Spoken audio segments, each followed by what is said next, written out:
Hello guys, I hope you all are doing well. Let's begin with our current affair session. तो आज है 3 अगस्त। तो शुरुआत करते हैं अपने 3 अगस्त के करंट अफेयर सेशन की। ठीक है, क्वेश्चन नंबर 1 आपको बताना है कि यूरोपियन यूनियन ने क्यों सस्पेंड कर दिया all security cooperation with niger.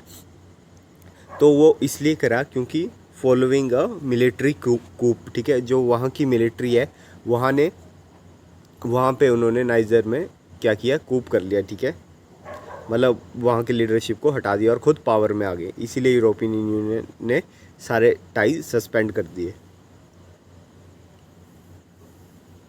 The decision was made in response to concern about the new leader alignment with other countries, especially given that Niger neighbor countries Burkina Faso and Mali and have turned toward Russia after their own coups. European Union foreign policy chief जो कि हैं Josep Borrell, ठीक है, along with the US and France refuse to recognise the coup leader and suspend security cooperation and budgetary aid. ठीक है, तो वही है कि यूरोपियन यूनियन अब डिनाई कर रहा है इनके साथ कोई किसी भी टाइप की कोऑपरेशन के लिए, क्योंकि वहाँ पे कूप हुआ है। ठीक है, वहाँ पे मिलिट्री ने ज़बरदस्ती अपना लीडर बिठा के और जो लीडर था उसे साइड कर दिया। ठीक है, US secretary of state Antony Blinken, ठीक है, उन्होंने वार्न किया the coup leader detaining Niger first elected leader. ठीक है, और अगर हम नाइजर की बात करें तो यार नाइजर की कैपिटल क्या है, नियामी, और करेंसी है CFA फ्रैंक। ये रहा आपका नाइजर, ठीक है, मैप में। और इसके साथ जो कंट्री बॉर्डर शेयर करती है, चैड, लीबिया, अल्जीरिया, माली, बुर्किना फासो, ठीक है, ये सब।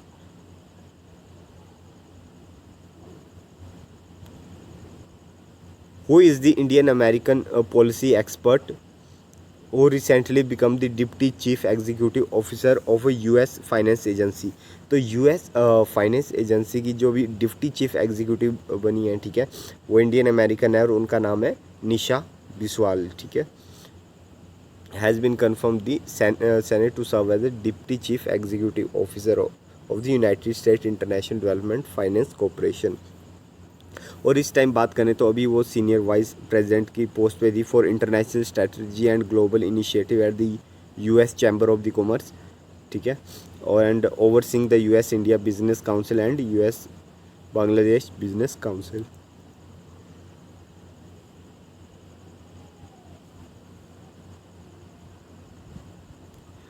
What is the name of the organization that achieved the highest ever power generation of 625.26 lakh units in a single day. तो आपको बताना कौन सी ऑर्गेनाइजेशन है जिसने इतनी पावर को जनरेट कर दिया एक डे में 625.26 lakh unit in a single day. तो वो और कोई नहीं, वो है आपका भाखड़ा ब्यास मैनेजमेंट बोर्ड। ठीक है, achieve the highest ever power generation of 625.26 lakh unit in a single day on 29 जुलाई को ये उन्होंने करके दिखाया था। ठीक है, जो last time Bhakra Beas management ने अचीव करके दिखाया था वो था 2008 में, तब इन्होंने 604.24 लाख यूनिट जनरेट करी थी। ठीक है, उसके बाद अब देख सकते हैं अब इतने टाइम बाद इन्होंने ये करके दिखाया है। Additionally achieve a maximum peak generation of 2784 megawatt on the same day. और इनके चेयरमैन कौन है, भाखड़ा ब्यास मैनेजमेंट बोर्ड के चेयरमैन है नंदलाल शर्मा। ठीक है,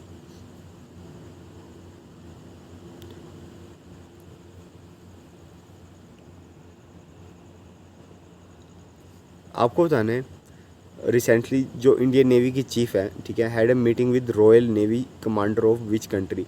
तो ये royal navy commander of Oman, ठीक है, ओमान के साथ मीटिंग है। ठीक है, Indian navy chief admiral R Harikumar visited the sultanate of Oman for a 3-day visit to strengthen defense cooperation between India and Oman. During the visit, he was received by the Rear Admiral Saf Nasir Al, ठीक है, Al Rawi, commander of the royal navy of the Oman. और इसके अलावा जो India, ठीक है, India और Oman है उनके बीच एक एक्सरसाइज होती है, उसका नाम है नसीम अल बहर, ठीक है, जो कि लास्ट ईयर हुई थी गल्फ ऑफ ओमान में इन 2022।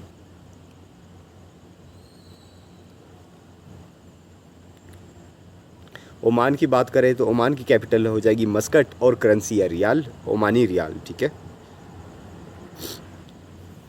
ओमान ये देख सकते हैं आप मैप में। आपको बताना वो कौन सी दो ऑर्गेनाइजेशन हैं जिन्होंने रिसेंटली, ठीक है, साइन करा है MOU, ताकि वो दोनों इस्टेब्लिश कर सके mechanism of cooperation in the field of telecommunication. तो ये साइन करा गया है बाई ट्राई एंड सी डॉट, ठीक है। ट्राई की फुल फॉर्म क्या है, telecom regulatory authority of India, and C DOT की थी centre for development of telematics. तो इन्होंने दोनों ने MOU साइन करा है to establish mechanism of technical and institutional cooperation in telecommunication. इतनी सी बात ध्यान रखेंगे। चलिए अब बढ़ते हैं हम आगे। आपको बताना है कि कहाँ पे थिंक 20 समिट हुई है, ठीक है, अंडर इंडियाज़ G20 प्रेसिडेंसी। तो ये हुई है आपकी मैसूर कर्नाटका में, ठीक है। इतनी चीज़ ध्यान रखेंगे। कर्नाटक की बात आई है तो कर्नाटक की कैपिटल है बेंगलुरु। वहाँ के चीफ मिनिस्टर कौन है, वहाँ के चीफ मिनिस्टर है सिद्धारमैया, ठीक है।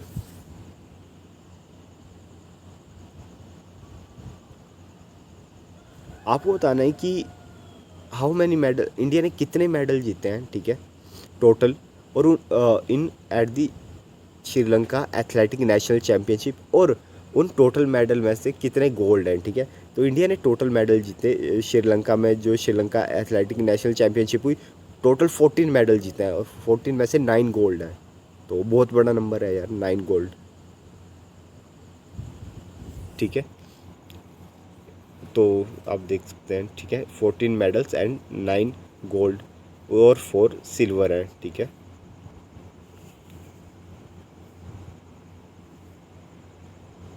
Indian athlete clinch 6 medal on the final day at the event of Sugathadasa stadium in Colombo.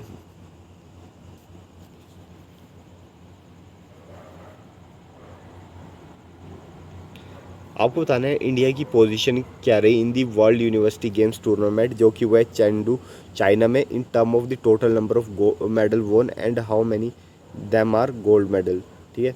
तो इंडिया की रही सेकंड पोजीशन और ओवरऑल इंडिया ने जीते 17 मेडल और उनमें से 9 गोल्ड थे, ठीक है। तो आप देख सकते हैं 17 medal, 9 gold, 3 silver and 5 bronze, and are in the second in the tournament. और जो होस्ट चाइना है, ठीक है, lead the standing with the whole of 21 medals. तो जो टॉप पे है वो कौन था, चाइना ही था, ठीक है।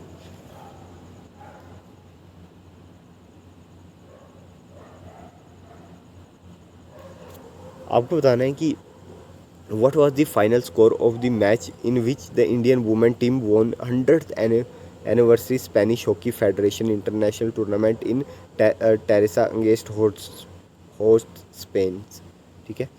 तो जो इंडियन वुमेन टीम जीती है, ये जीती है 3-0 से, ठीक है। और ये क्या, कौन सा इवेंट था, ये था 100th anniversary Spanish hockey federation international tournament, ठीक है। कहाँ पे हुआ, इन टेरेसा, ठीक है, अगेंस्ट होस्ट स्पेन। तो स्पेन को ही हरा दिया, ठीक है, इंडिया ने, ठीक है, 3-0 से, और ये ट्रॉफी जीत ली है। India remain undefeated in the tournament. India finish at the top at the standing with 5 point and 3 from 3 matches, while England and host Spain secure 4 points each.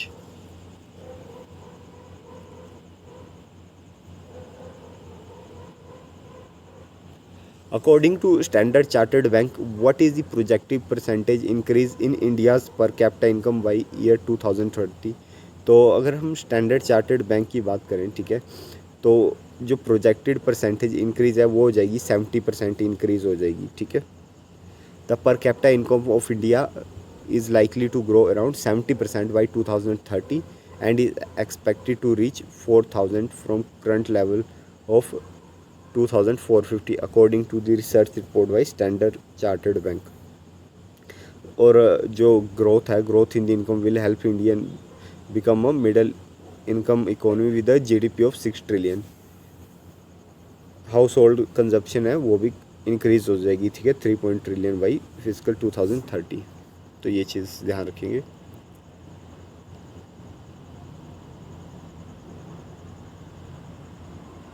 So guys I hope you like this lecture. मिलते हैं next current affair session में, तब तक take care.